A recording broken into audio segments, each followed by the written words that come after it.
안녕하세요. 친절한 야외서 양명입니다. 이번 시간에는 천식에 대해서 말씀을 드리려고 합니다.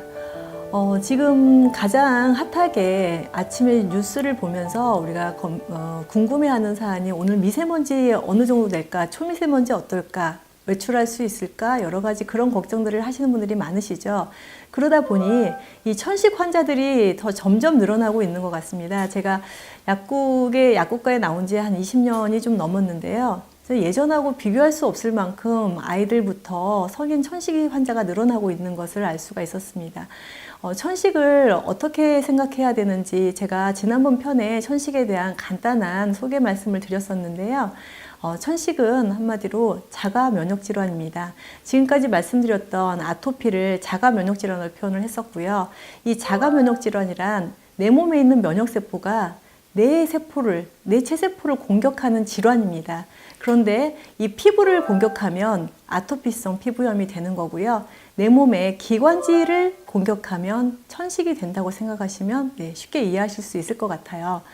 천식 증상은 다들 아시겠지만 우선 호흡곤란이 되면서 기침을 유발하는 거고요. 그리고 가래 생성이 많아지고요. 그러다 보니까 산소 공급이 잘 안 되면 당연히 피로감이 올 수밖에 없고요. 전신 피로감이나 만성, 두통 이런 증상들을 같이 호소하시는 분들이 많습니다. 그렇다면 천식은 도대체 어떻게 면역에 문제가 생겨서 질환이 생길 것이며 그거에 대한 치료 방법은 없을까? 제가 오늘 말씀드릴 내용입니다. 천식은 기관지에 생긴 아토피라고 표현드린 것처럼 장내에 사는 면역세포를 제가 군대 조직이라고 표현을 했잖아요. 군대 조직 중에서 항체라는 것을 만드는 군인들이 있습니다. 그러니까 항체를 만드는 기능과 세균과 직접 싸우는 군인이 있는데, 자가 면역 질환은 세균과 싸우나 바이러스나 싸우나 이런 싸우는 세포에 문제가 생겼다기보다는 무기를 만드는 면역세포가 너무 과잉 활성된 건데, 이 과잉 활성된 면역세포가 기관지를 향해서 공격을 하는 거죠.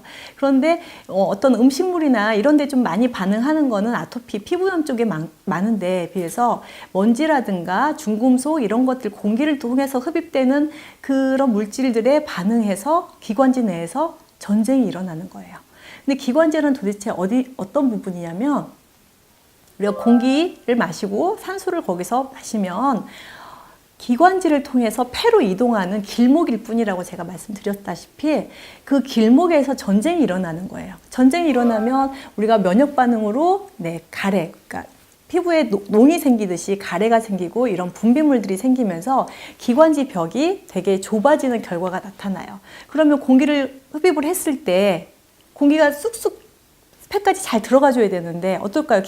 길이 좁아지니까 자꾸만 바깥으로 나오려고 하겠죠. 다 들어가지 못하고 그게 기침으로 표현되는 겁니다. 나오면서 거기 생겼던 분비물이, 가래가 같이 나오는 경우도 있고요. 기관지 길이 굉장히 좁은데 여기서 급격하게 너무 심한 알러지 반응이나 염증 반응이 생기면 호흡이 곤란할 정도의 호흡곤란 상태가 돼서 그 흡입기로 기관지 확장제라든가 면역을 억제시키기 위해서 스테로이드를 흡입기로 사용하는 환자들이 되게 늘어나고 있습니다. 그래서 이거를 자가 면역 질환으로 표현을 드리고, 그러면 이거를 어떻게 치료해야 되느냐? 아토피와 사실은 굉장히 흡사합니다.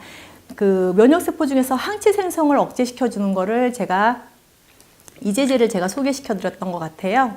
바이오스테롤이라는 제제입니다. 이 제제는 세균과 싸우고 항체를 만드는 거에 대한 균형을 잡아주는 거라고 이해해 주시면 정확할 것 같아요. 그래서 과잉된 항체 생성을 억제시켜주는 그런 기전이 반드시 필요합니다. 그래서 그리고 이제 한 가지 더, 내 몸에서 면역세포만 올라온다고 해서 이 문제가 생기는 게 아니라 내 기관지 세포 내에서 자체적으로 염증이 생기는 그런 세포 구조를 가지고 있는 분이라면 그 천식의 그 증상은 더 심각하게 이어질 거라고 생각합니다. 우선 첫 번째, 천식은 자가 면역 질환이며 기관지에서 생기는 항체의 생성을 억제함으로 인해서 치료할 수 있다라고 오늘 말씀을 드리겠습니다. 오늘 간단하게 말씀을 드렸는데 조금 더 자세하게 이 내용을 알고 싶으시다면 아토피 편에 가셔서 아토피와 면역 편을 좀 참고하시면 자세하게 제가 설명을 했던 내용이 있습니다. 그 편 참고해 주시고 천식 환자분들께서 이거는 어쩔 수 없이 치료를 할 수 없다라고 그렇게 비관하시는 경우도 많은데요. 사실 얼마든지 치료가 가능하고요. 아토피에 비해서 훨씬 더 빠른 치료 성과와 그리고 큰 그런 어떤 용량이 많은 부분이 필요하지 않고요. 좀 간단하게 치료할 수 있는 게 사실 천식입니다. 그리고 앞으로의 암과의 싸움이 아니라 지금은 COPD라 그래가지고 만성 폐색성 폐질환, 그러니까 폐가 막히는 거예요. 기관지부터 막히는 질환이거든요. 그런 환자들이 급증할 거라고 예상하고 있습니다. 오늘 이 시간 경청해 주셔서 감사드리고요. 저는 여기서 마치도록 하겠습니다. 고맙습니다.